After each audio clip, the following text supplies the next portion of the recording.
Hello दोस्तों, कैसे हैं आप सभी लोग। अच्छे होंगे, खुशहाल होंगे और एचपी टेट की तैयारी जोरों शोरों से कर रहे होंगे।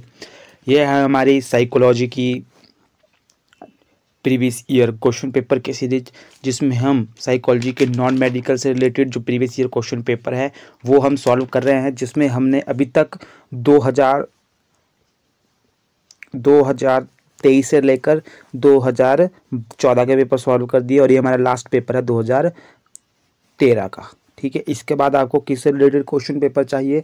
आर्ट्स के साइकोलॉजी पोर्शन चाहिए, साइकोलॉजी सेक्शन चाहिए, आर्ट्स का प्रीवियस ईयर का, जेबीटी वालों का चाहिए, किसका चाहिए आप वो बताने में भी बिल्कुल फ्री है, आप कमेंट कर सकते हैं।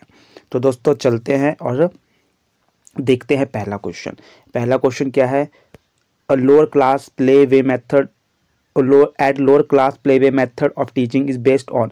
तो लोअर क्लास में जो प्लेवे मेथड होता है वो किस पर बेस्ड होता है? Theories of physical education program, principle of method of teaching, psychological principle of development and growth, sociological principle of teaching. तो दोस्तों इसका आंसर है psychological principle of development and growth. The late childhood period children understand the conversion of which physical entity. ठीक है, entities. तो late childhood की बात कर रहा है, जो होता है आपका 6 से 11 तक। ठीक है, और त्याजी की ये कौन सी स्टेज होती है? Concrete stage, concrete operational stage होती है। ठीक है, और उसमें कंजर्वेशन आपने अगर पढ़ा होगा, कंजर्वेशन जिसमें हम मास नंबर, ठीक है, कंजर्वेशन जिसमें हम क्या है कंजर्वेशन सीख जाते हैं, मास और नंबर्स एरियाज के बारे में सीख जाते हैं। ठीक है, तो वो होता है आपका D, mass number and area. The main purpose of parent teacher association is any school is to. ठीक है, तो जो आपकी पीटीए होती है, ठीक है, पीटीए होती है जो आपका टीचर के साथ पेरेंट्स और टीचर का आपस में मेल मिलाप होता है। ठीक है, वो उसका मेन पर्पस क्या है? Keep student check control, collect additional funds and remedy teaching, sharing understanding of the problem faced by the school, या involve parents for improvement of school functioning. देखो, जो इसका मकसद होता है वो keep student in check and control. तो देखो, बच्चे को कभी कंट्रोल करने की बात, कभी भी ऐसी बात नहीं होती टीचिंग में कंट्रोल करने की बात। अगला ऑप्शन क्या है? Collect additional funds for remedial teaching. देखो, फंड्स लेने की बात भी कभी नहीं होगी। Share understanding of the problem faced by the school. तो जो स्कूल की प्रॉब्लम है वो अंडरस्टैंड करके पेरेंट्स क्या करेगा? ठीक है, involve parents for improvement of school functioning. हाँ, ये हो सकता है कि पेरेंट्स क्या करेंगे, इम्प्रूवमेंट कैसे इन्वॉल्व होंगे पेरेंट्स स्कूल की फंक्शनिंग में, कैसे अच्छे से फंक्शनिंग करे स्कूल और बच्चे ज़्यादा से ज़्यादा स्टडी कर सके, अच्छे से अच्छे उसकी स्टडी हो सके। A young child respond to a new situation on the basis of the response made by him her in a similar situation as the past. There is this is related to the law of analogy, law of analogy of learning, law of effective of learning, law of attitude of learning, law of readiness of learning. अगर आपने हमारी theory portion देखी होगी तो आप एक question जरूर कर पाएंगे। ठीक है, थ्योरी पोर्शन जरूर देखिएगा, उससे आपको बड़ी हेल्प मिलेगी क्वेश्चनों को सॉल्व करने के लिए। तो ये होगा लॉ ऑफ एनालॉजी। मैंने आपको बोला था जब हम प्रीवियस नॉलेज को न्यू नॉलेज से जुड़ते हैं तो वो क्या होता है? लॉ ऑफ एनालॉजी होता है। ठीक है, ये थॉर्नडाइक के जो लॉज है उसमें हमने किया है, तो थॉर्नडाइक वाली साइकोलॉजी वाली वीडियो जरूर देखिए अगर आपको समझ नहीं आया है क्वेश्चन। अगला क्वेश्चन, अगला, which of the following is not a characteristics of early childhood. तो कौन सी करेक्टरिस्टिक्स नहीं है अर्ली चाइल्डहुड की? Pre gang age, imitative age, questioning age, play age. तो इसमें किसकी बोला है? अर्ली चाइल्डहुड की। और अर्ली चाइल्डहुड होता है 2 से 6 साल तक। ठीक है, और इसमें से कौन सी करेक्टरिस्टिक्स नहीं है? Pre gang as. देखो, प्री गैंग एज होती है अर्ली चाइल्डहुड में, इमिटेट करता है बच्चा, इमिटेट एज भी होती है, क्वेश्चनिंग एज भी होती है, प्ले एज नहीं होती। ठीक है, अभी बच्चा प्ले नहीं कर, प्ले एज होती है आपकी जो 6 से 11 वाली होती है, उसमें बच्चा खेल कूदता है अपने पीयर्स के साथ। अभी बच्चा सिर्फ खिलौनों के साथ खेलता है। ठीक है तो इनमें से कौन सी अर्ली चाइल्डहुड की कैरेक्टरिस्टिक्स नहीं है? वो है प्ले एज। ठीक है, अभी इतना बच्चा नहीं खेलता। देखते हैं दोस्तों क्वेश्चन नंबर 6। क्वेश्चन नंबर 6 क्या बोलता है? विच of the following behaviour is not a manifestation of emotional disturbance. Manifestation होता है अभिव्यक्ति, तो कौन सा ऐसा जो है जो इमोशनल अभिव्यक्ति के लिए जिम्मेदार नहीं है? वो है autism, delinquency, buying nature, bullying nature, truancy या ऑटिज्म। तो ऑटिज्म होता है खुद के अंदर ही रहना, खुद के साथ ही रहना, मतलब खुद से ही ज़्यादा घुलना मिलना नहीं औरों में, ऑटिज्म खुद में ही समा जाना। The right of education act 2009 specified that if the number of children admitted for the first class to fifth class the above 200 then pupil teacher ratio, तो क्या होगा, एक टीचर पर 40 बच्चे होंगे। अगर 200 से ऊपर चल गई जनसंख्या और उससे पीछे है तो वो हो गए 30 पे, एक टीचर पे 30 बच्चे। तो क्वेश्चन नंबर 7 का आंसर होगा B 40। One of the following is the principle of development, कौन सा प्रिंसिपल ऑफ डेवलपमेंट है?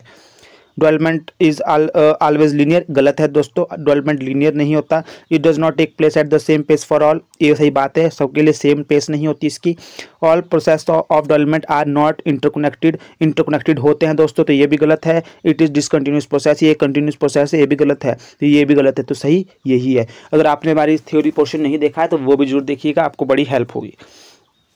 Social behaviour not observe in child during childhood, तो अगर social behaviour not observe a child in a child during childhood तो क्या है, adjustment problem है, group loyalty है, अटेंशन टुवर्ड्स अपोजिट सेक्स है, इन्फ्लुएंस ऑफ पीयर है। तो social behaviour not observe in child during childhood तो वो क्या है, अट्रैक्शन टुवर्ड अपोजिट सेक्स। तो ये किसकी बात की थी, किसने की थी, ये साइकोसेक्सुअल थ्योरी थी जो सिगमंड फ्रॉइड की। उन्होंने बात की थी कि जो अर्ली चाइल्डहुड होता है, ठीक है, अर्ली चाइल्डहुड होता है, उसमें बच्चे को क्या होता है, सेक्सुअल अट्रैक्शन होती है अपोजिट जेंडर की तरफ, या उसमें बोलते हैं कि पेरेंटल अपोजिट जेंडर का, अपोजिट पेरेंट का जो जेंडर होता है उस पर भी होती है, जैसे लड़की को अपने पिता की तरफ और लड़के को अपने माँ की तरफ वो होती है, अट्रैक्शन होती है। तो वो भी ये बात करता है। अगर आपने हमारी थ्योरी सीरीज नहीं देखी तो जरूर देखिएगा। Adolescence is the period of great stress and storm is said by, किसने कहा था, ये स्टैनली हॉल ने कहा था। और आइडेंटिटी क्राइसिस किसने बोला था, आइडेंटिटी क्राइसिस वो आप खुद कमेंट बॉक्स में लिखेंगे कि आइडेंटिटी क्राइसिस किसने बोला था। The theory of intelligence advocate the presence of general intelligence G and specific intelligence S, ठीक है। तो जो आपकी theory of intelligence advocate the presence of general intelligence G and specific intelligence S, Spearman two factor theory, Thorndike की theory, Guilford की theory, Thurstone की theory. तो Thurstone की थ्योरी तो मल्टी फैक्टर थ्योरी थी, ग्रुप फैक्टर थ्योरी थी, ठीक है। तो स्पेयरमैन की टू फैक्टर थ्योरी थी, जिसमें एक उन्होंने जी, जनरल को उन्होंने जी बोला था और स्पेसिफिक इंटेलिजेंस को उन्होंने एस बोला था। तो इसका आंसर होगा दोस्तों ऑप्शन ए। अगला क्वेश्चन देखते हैं। The feeling aspect of behavior falling in the dash domain of learning, cognitive, affective, connective या psychological। तो feeling aspect होता है दोस्तों, वो होता है affective। affect मतलब affection, किसी के साथ शो होना, affection मतलब attachment type। The fourth of the sixth development stage of ethical behavior according to Kohlberg is self interest orientation, social contact orientation, obedience and punishment, authority and social order maintaining orientation. तो authority and social order maintaining orientation होगा दोस्तों option D. Obedience and punishment तो दोस्तों पहली stage है, ठीक है। Social contact orientation या सेल्फ इंटरेस्ट ओरिएंटेशन, ये सेल्फ इंटरेस्ट ओरिएंटेशन दूसरी स्टेज है, जैसे म्यूचुअल एक्सचेंज भी बोला जाता है, ठीक है। सोशल कॉन्टैक्ट ओरिएंटेशन ये तो फोर्थ स्टेज है, ठीक है। अगर मैं गलत नहीं हूँ तो ये सोशल कॉन्टैक्ट ओरिएंटेशन या फोर्थ या फिफ्थ स्टेज है, ठीक है दोस्तों। तो सिक्स स्टेज है आपकी authoritative and social order maintaining orientation.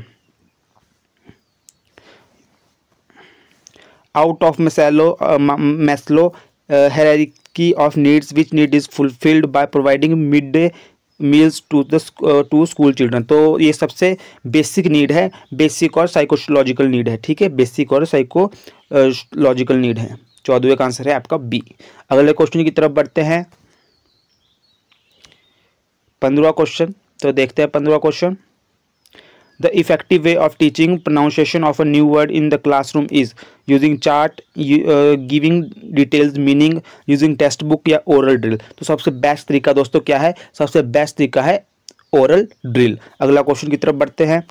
3 dimensional of the structure of intellect according to Guilford are, तो गिलफोर्ड की जो 3 dimensional की जो स्ट्रक्चर है वो क्या है, मेमोरी, परसेप्चुअल या रीजनिंग, ऑपरेशन, कंटेंट या product, physical, emotion, ethical, planning, implementation, evolution. तो इसका है ओरिएंटेशन, कंटेंट एंड प्रोडक्ट।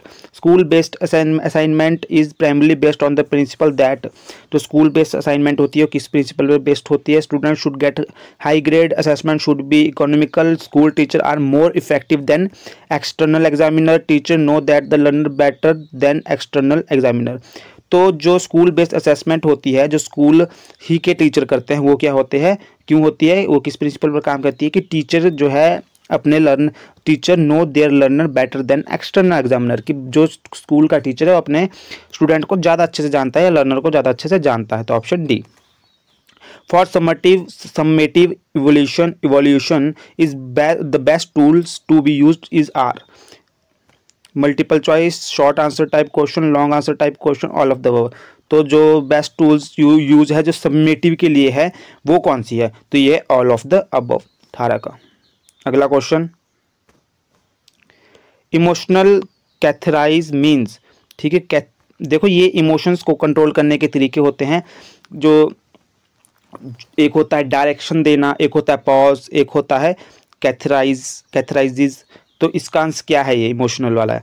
तो ये feeling highly depressed, suppression of emotion, increase the ability of tolerant emotional repression, bringing out emotional repression.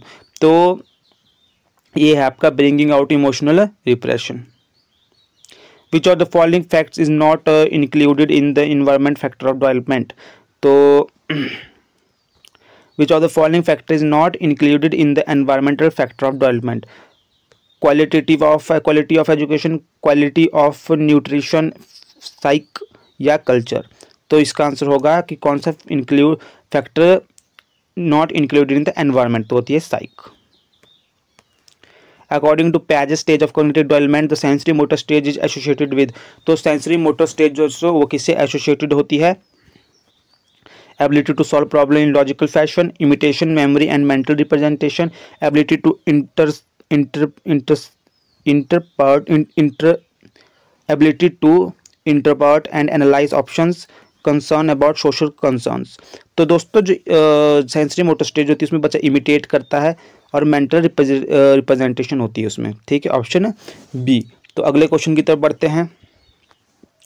The concept of reward and punishment in the process of learning based upon the law of effect is learning by, किसकी दी थी? Law of effect या trial law of effect बोल सकते हैं आप इसे इसे आप क्या बोल सकते हैं? ट्रायल एंड एरर बोल सकते हैं। किसकी थी ये? थॉर्नडाइक की थी। Logical mathematical intelligence associated with, किसके साथ एसोसिएटेड है? Hierarchical theory, group factor theory, two factor theory, multiple intelligence theory. तो multiple intelligence theory. Right to education act 2009 guarantee free and compulsory education of all childrens the age group of 0 से 14। इसका answer है 6 से 14, ठीक है, 6 से 14। Reasoning and analysing are related to which domain of learning? तो reasoning और analyse करना किस चीज़ को? वो कॉग्निटिव डोमेन के हैं, ठीक है। अफेक्टिव होता है इमोशनल से रिलेटेड। 20वां क्वेश्चन देखते हैं दोस्तों। RUSA has been design to transform higher school education, higher education, professional education, adult education. तो रूसा आपने देखा होगा हायर एजुकेशन में से रिलेटेड है। आप ग्रेजुएशन कर चुके हैं, कईयों ने रूसा से की होगी। Suppose a student is giving answer to the question asked by the teacher, how should the teacher behave? So look at other student in the class, do his her register work, maintain eye contact with the student who is giving on the answer correct notebook of the other student. तो बच्चे को, teacher को क्या करना चाहिए? बच्चे के साथ आंखों से आंखें मिला के उससे आंसर लेना चाहिए। तो दोस्तों देखते हैं क्वेश्चन नंबर 29।